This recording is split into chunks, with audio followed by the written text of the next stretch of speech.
আজকে দিনটা ছিল 21শে জানুয়ারি। প্রত্যেক দিন সকালবেলা উঠে আমি যেগুলো করি সেই রকমভাবেই আমার দিনটা শুরু করলাম। আমার ব্যালকনিটা বড্ডই খারাপ হয়ে গেছিলো আর আমি তাড়াতাড়ি করে চলে গেছিলাম সাজাতে। আর আজকে এটা আমার একটা অ্যানিভার্সারি কাজ ছিল, যেখানে গিয়ে দেখি দিদিটা এখনও মেহেন্দি পরে রয়েছে। তারপরে আমি দিদিটাকে সাজিয়ে দিই আর দিদিটাকে গয়নাগুলো পরাচ্ছিলাম তখন। দিদির সাজ প্রায় কমপ্লিট, শুধু গয়নাগুলো পরালেই রেডি। দিদিটাকে কেমন লাগছে আমাকে কিন্তু জানাবে। আর আমি দিদিকে গয়নাগাটিগুলো পরিয়ে দিচ্ছিলাম তখন। সবাই বলছিল অনেক ভালো লাগছিল। জানি না তোমাদের কেমন লাগছে, আমাকে জানো। আমার কাজ তো আমার ভালো লাগবেই।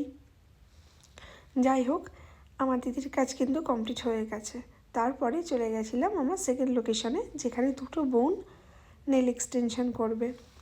একটা বোন করেছিল নিউড কালারের উপরে গ্লিটারি দিয়ে, আর আরেকটা বোন করেছিল রেড কালার আর পিঙ্ক কালারের মধ্যে ওমরে, তার উপরে গ্লিটার দিয়েছিল। আমার এই বোনটারও কাজ কমপ্লিট। তারপরে চলে গেলাম থার্ড লোকেশনে, যেখানে আমার দুটো বোন নেল এক্সটেনশন করছিল। দুজনে কিন্তু অ্যাক্রিলিক দিয়েই করেছে নেল এক্সটেনশনগুলো। আর আমি তাদের নেলগুলো ফাইল করছিলাম তখন। আর তারপরে এই বোনটা ভিডিও করে নিচ্ছিল নিজের।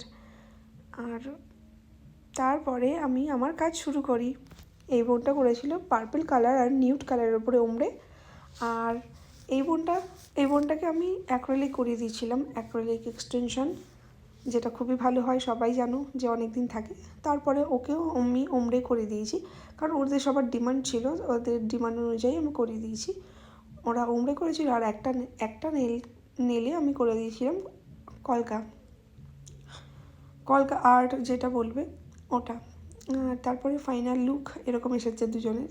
কেমন লাগছে অবশ্যই